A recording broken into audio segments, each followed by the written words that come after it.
오늘의 이야기 분주한 일상 속에서 우리는 종종 우리 주변에 소외된 이웃들을 스쳐 지나가곤 합니다. 그들의 이름 대신 노숙인이나 중독자라는 꼬리표를 붙이며 무심코 거리를 두기도 하죠. 하지만 만약 그 꼬리표 뒤에 숨겨진 한 사람 한 사람의 얼굴과 삶의 이야기를 마주하게 된다면 우리는 무엇을 발견하게 될까요? 오늘 우리는 미국의 가장 유명한 코미디언 중 한 명인 제프 폭스워시의 삶을 통해 예상치 못한 곳에서 인생의 가장 깊은 의미와 하나님의 놀라운 사랑을 발견한 한 남자의 이야기를 들어보고자 합니다. 그의 이야기는 우리에게 진정한 섬김과 나눔, 그리고 변화의 기적에 대해 깊은 울림을 전해줄 것입니다. 본격적인 이야기에 앞서 잠시 시간을 내어 좋아요와 구독을 눌러주시면 감사하겠습니다. 여러분의 작은 클릭 하나가 이 은혜로운 메시지를 더 많은 이들에게 전하는 귀한 통로가 됩니다. 이 따스함을 함께 나누시는 모든 분들의 삶에 하나님의 축복이 가득하기를 기도합니다. 사람들은 저를 유명 코미디언, 베스트셀러 작가 혹은 TV쇼 진행자로 기억합니다. 수백만 장의 앨범을 팔고 수많은 사람들을 웃게 만드는 것이 제 직업이었죠. 하지만 제 인생을 진정으로 바꾼 것은 무대 위에서의 화려한 조명이 아니었습니다. 그것은 애틀랜타 시내의 허름한 건물, 노숙인 쉼터에서 시작된 아주 작은 만남이었습니다. 이야기를 하려면 제 어린 시절부터 시작해야겠네요. 저는 조지아주 애틀랜타의 남침내교의 가정에서 자랐습니다. 비행기 활주로 끝자락에 있는 동네였죠. 아마 제트기 연료를 너무 많이 마셔서 지금의 제가 된 건지도 모르겠습니다. 저는 7살이라는 아주 어린 나이에 구원의 확신을 얻었습니다. 그날 주일 예배가 아직도 생생해요. 찬송가 나 같은 죄인 살리시니 울려 퍼지는 동안 저는 앞으로 나가 예수님을 영접하고 싶다는 강한 마음에 사로잡혔습니다. 하지만 어머니는 제 셔츠를 꽉 붙잡으시며 말씀하셨죠. 얘야, 넌 너무 어려서 아직 이게 무슨 의미인지 모른단다. 결국 그날 저는 나가지 못했지만 며칠 뒤 목사님께서 직접 저희 집으로 신방을 오셨습니다. 목사님은 저와 한참 대화를 나누신 후 어머니께 말씀하셨죠.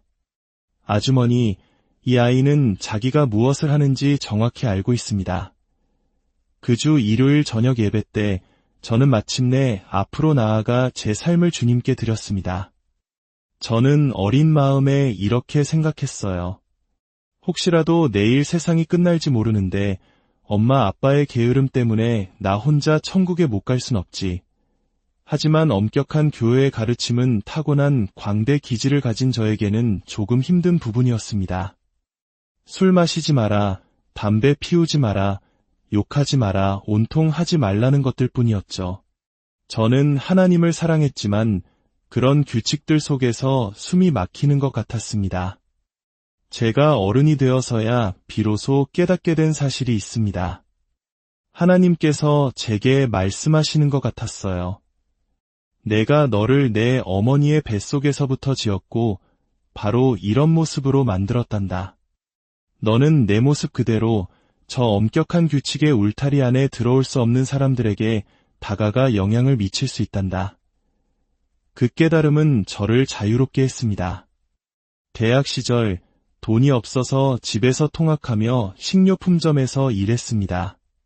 조지아 공대에 3년을 다녔지만 학교는 제게 잠시 쉬는 시간을 갖는 게 어떻겠냐고 정중하게 권유하더군요.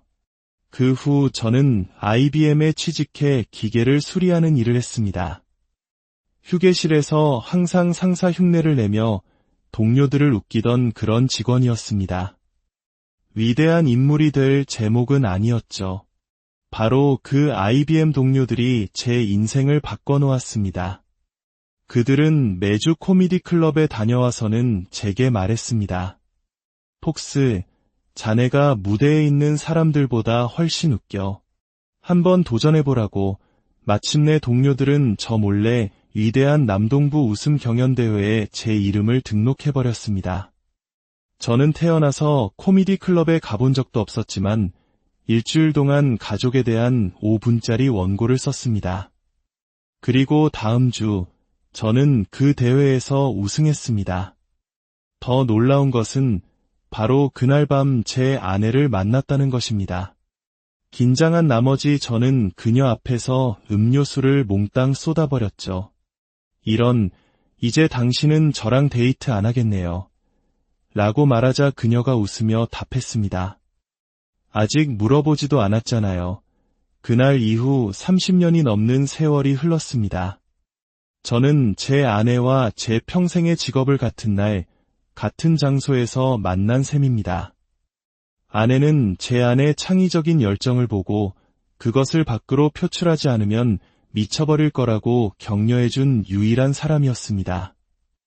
저는 결국 안정적인 IBM을 그만뒀습니다. 어머니의 첫 질문은 너 마약하니? 였습니다. 하지만 5년 후 제가 당대 최고의 토크쇼였던 자니 카슨 쇼에 출연했을 때 바로 그 어머니는 이렇게 말씀하셨죠. 내가 IBM에서 보낸 그 세월이 얼마나 아까운지 아니 제 코미디 경력은 성공 가도를 달렸습니다. 하지만 제 마음속에는 늘 채워지지 않는 부분이 있었습니다. 제 아버지는 제가 어릴 때 가족을 떠나셨습니다. 부모님이 어떤 이유를 설명하든 어린아이의 마음속에는 단 하나의 생각만 남습니다. 나는 아빠가 곁에 머물 만큼 가치 있는 아이가 아니었구나. 그 상처는 제 삶에 깊은 흔적을 남겼습니다. 그래서 저는 제 딸들에게만큼은 절대로 그런 상처를 주고 싶지 않았습니다.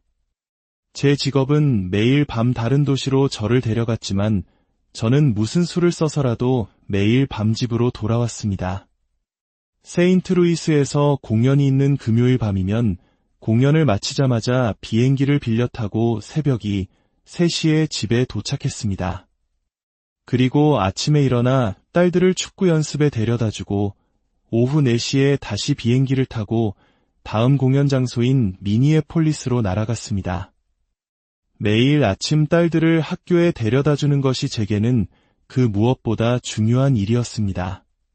돈과 시간, 잠을 희생해야 했지만 제 아이들이 아빠에게 우리는 세상에서 가장 소중한 존재라는 사실을 알게 해주고 싶었습니다. 그리고 10년 전 제 삶의 진정한 전환점이 찾아왔습니다. 10년간 진행하던 라디오쇼가 폐지되면서 매주 화요일 아침이 텅 비어버렸습니다. 이제 이 시간을 어떻게 보내야 하나 고민하던 어느 날 우연히 들른 카터센터에서 애틀랜타 미션이라는 노숙인 쉼터의 홍보 책자를 집어들게 되었습니다. 그곳이 기독교 기반의 단체라는 사실을 알게 되었고 담당자였던 조슈아 헤럴슨이라는 청년의 연락처를 받아왔습니다. 그 연락처는 제 부엌 식탁 위에서 몇 달 동안이나 먼지가 쌓인 채 방치되었습니다. 아내가 버려도 되냐고 물을 때마다 아니, 아직은 그냥 둬라고 말했죠. 솔직히 두려웠습니다. 그들이 제게 무언가를 원할 거라고 생각했습니다. 자선 공연이든 후원금이든 유명세를 이용한 홍보든 말이죠. 마침내 용기를 내어 조슈아에게 연락했고 쉼터에서 점심이나 함께 하자는 제안을 받았습니다. 쉼터 식당에서 제가 처음 만난 사람은 제이슨이라는 이름의 21살 청년이었습니다. 솔직히 말해 제 첫인상은 꽤 비판적이었습니다. 젊은 친구가 일이나 할 것이지 얘 여기서 이러고 있나 우리가 자리에 앉자 조슈아가 말했습니다. 제이슨, 당신의 이야기를 들려주세요. 제이슨은 담담하게 입을 열었습니다. 저희 집은 원래 엄마, 아빠, 형, 그리고 저, 4식구였어요. 제가 11살 때 어머니가 스스로 목숨을 끊었고 다음 해에는 형이 그리고 제가 대학 2학년 때는 아버지마저 세상을 떠났습니다. 더 이상 고통을 견딜 수가 없어서 그냥 마약에 손을 대기 시작했어요. 그 말을 듣는 순간 제 안의 모든 판단과 편견이 무너져 내렸습니다. 저는 그 청년을 바라보며 생각했습니다. 나라도 그랬을 것이다. 나라도 그 고통을 잊기 위해 마약에 손을 댔을 것이다. 술이나 마약에 취하면 좋은 직원이 될 수 없고 일자리를 잃고 돈이 없어지면 주변 사람들에게 손을 벌리다 결국 거리로 내몰리게 됩니다. 거리의 삶은 어떤 선택의 결과가 아니라 감당할 수 없는 상처를 마비시키려다 도착하게 되는 종착역과도 같은 곳이었습니다. 그 순간 노숙인이라는 익명의 존재는 사라지고 이름과 얼굴 그리고 가슴 아픈 사연을 가진 제이슨이라는 한 인간이 제 앞에 앉아 있었습니다. 저는 깨달았습니다. 나도 당신처럼 될 수 있었겠구나. 몇 번의 방문 끝에 저는 조슈아에게 계속 물었습니다. 대체 제게 원하는 게 뭡니까? 마침내 그가 말했습니다. 당신이 뭘 원하는지 알려드리죠. 여기서 소그룹 성경 공부를 이끌어주세요. 이 사람들은 한 번도 그런 모임을 가져본 적이 없거든요. 저는 어이가 없었습니다. 애틀랜타에 650만 명이 사는데 하필이면 저보다 자격 있는 사람을 한 명도 못 찾았단 말입니까? 그렇게 저와 12명의 노숙인들의 화요일 아침 모임이 시작되었습니다. 처음에는 어색함을 깨기 위해 매주 치킨 비스킷을 사들고 가야 했습니다. 여러분, 성경 공부에 오시면 이걸 드실 수 있어요. 라고 유혹하면서요. 그곳에서 만난 사람들의 이야기는 제 삶을 송두리째 흔들어 놓았습니다.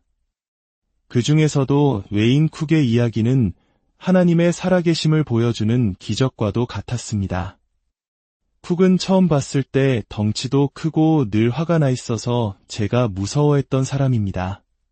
어느 날 저희 그룹의 한 친구가 성경은 그저 책일 뿐이라고 말했습니다. 그러자 다른 친구가 성경책을 쓰레기통에 던져버리는 퍼포먼스를 했죠. 모두가 충격을 받은 그때 쿡이 벌떡 일어나 쓰레기통에서 성경을 꺼내 먼지를 털어내며 말했습니다. 이러지 마. 그냥 책이라면서 왜 그렇게 신경 써? 라고 묻자 쿡은 자신의 이야기를 들려주었습니다. 그는 어머니가 돌아가시며 남긴 7만 달러의 유산을 탕진하며 마약에 빠졌고 결국 모든 것을 잃고 거리로 나오게 되었습니다. 그 과정에서 어릴 적 어머니가 앞페이지에 사랑의 편지를 적어주셨던 낡은 성경책마저 잃어버렸습니다.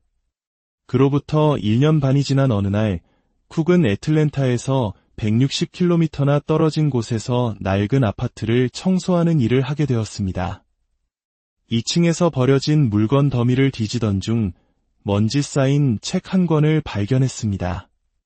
무심코 책을 펼친 그의 눈에 들어온 것은 바로 어머니의 사랑이 담긴 손편지였습니다. 1년 반 전 잃어버렸던 바로 자신의 성경이었습니다. 쿡은 그 자리에 무너져 내렸다고 합니다. 그는 흐느끼며 기도했습니다. 하나님께서 이렇게까지 저를 쫓아오신다면 이제 더는 도망치지 않겠습니다. 그날 이후 웨인 쿡은 10년 넘게 마약을 끊고 지금은 애틀랜타에서 그 누구보다 많은 사람들을 거리에서 구출해내는 사람이 되었습니다.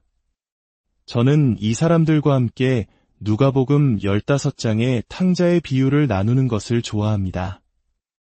아버지를 떠나 모든 재산을 탕진하고 돼지우리에서 고통받던 아들. 그의 모습은 바로 우리 자신과 같았습니다. 하지만 제가 이 이야기에서 가장 사랑하는 부분은 아들이 아직 멀리 있는데 아버지가 그를 보고 측은히 여겨 달려가 목을 안고 입을 맞추니라는 구절입니다. 아버지는 아들이 돌아오기를 그저 수동적으로 기다린 것이 아닙니다. 매일 언덕에 올라 아들이 오는 길을 살피며 적극적으로 찾아 나선 것입니다. 이 이야기는 집을 나간 아들에 대한 것이 아닙니다. 묵묵히 곁을 지켰지만 동생의 귀환에 화를 냈던 형에 대한 이야기도 아닙니다. 이 모든 이야기의 중심에는 아들을 향한 아버지의 사랑이 있습니다. 그것이 바로 하나님의 사랑입니다.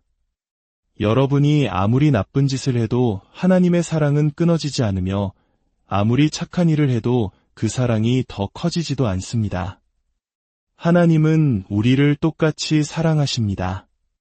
다리 밑에서 마약을 하는 사람이든 매주 교회에 나가는 사람이든 그분의 사랑 앞에서는 모두가 똑같습니다. 그 사랑의 깊이를 깨닫게 해준 또 하나의 사건이 있었습니다. 크리스마스를 앞두고 저는 쉼터 사람들에게 무언가를 주는 경험을 선물하고 싶었습니다.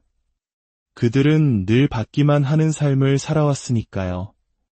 저는 250명의 쉼터 사람들에게 각각 $50짜리 새 지폐를 한 장씩 나누어 주었습니다. 사람들은 기뻐하며 소리쳤습니다. 고향에 가는 버스표를 살 수 있겠어.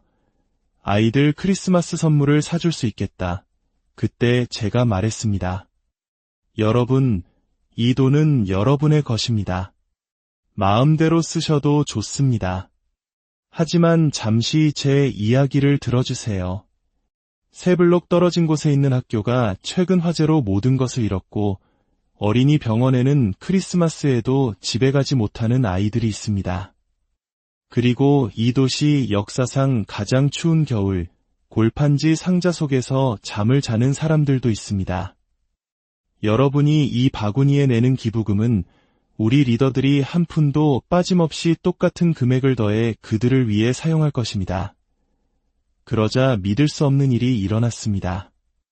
250명의 노숙인, 중독자였던 그들 모두가 자리에서 일어나 자신이 받은 $50 지폐를 바구니에 넣었습니다. 한 사람도 빠짐없이요.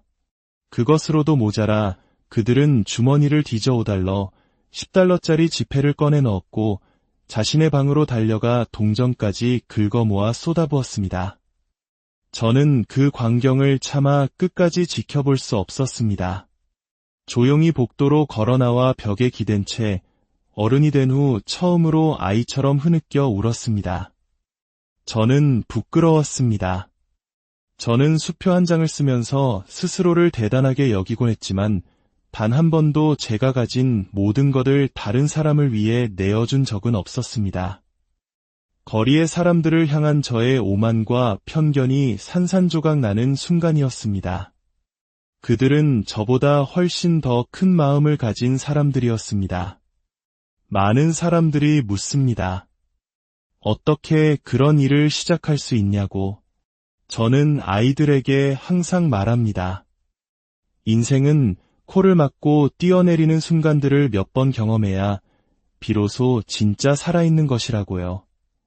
망설이지 말고 그냥 예라고 말해보세요. 누군가를 사랑하기에 충분한 시간이 생길 때까지 기다린다면 당신은 영원히 시작하지 못할 것입니다. 저는 쉼터에서 제 인생이 가장 충만해지는 순간은 제 자신이 제 삶의 중심이 아닐 때라는 것을 배웠습니다. 세상이 말하는 풍요로운 삶은 거짓이었습니다. 진정한 충만함은 섬김을 통해 얻는 관계 속에 있었습니다. 만약 제가 그날 예라고 대답하지 않았다면 저는 이 위대한 사람들을 결코 만나지 못했을 것이고 제 삶은 지금보다 훨씬 더 초라했을 것입니다. 우리 모두는 어떤 식으로든 상처받고 망가진 존재입니다. 하지만 하나님의 마음을 가장 기쁘게 하는 것은 바로 그 부서진 것들이 회복되는 것을 보시는 일입니다. 십자가 위에서 하나님은 말씀하셨습니다. 너는 그저 가치 있는 존재가 아니라 나의 모든 것이다. 너 한 사람을 위해 나의 완벽한 아들을 내어줄 만큼 너는 내게 전부다. 오늘 우리가 들은 이 이야기가 잠시 멈춰 우리 주변을 돌아볼 용기를 주기를 소망합니다. 우리의 작은 예라는 대답이 누군가의 삶에, 그리고 바로 우리 자신의 삶에 어떤 놀라운 기적을 가져올지 아무도 모릅니다. 주님, 오늘 이 이야기를 통해 우리 마음을 어루만져 주시니 감사합니다. 우리가 판단의 눈이 아닌 사랑의 눈으로 세상을 보게 하시고 우리의 시간과 마음을 내어주어 주님의 사랑을 실천하는 삶을 살게 하옵소서. 듣는 모든 이들의 삶 가운데 주님의 은혜와 평강인을 함께하기를 우리 주 예수 그리스도의 이름으로 기도합니다.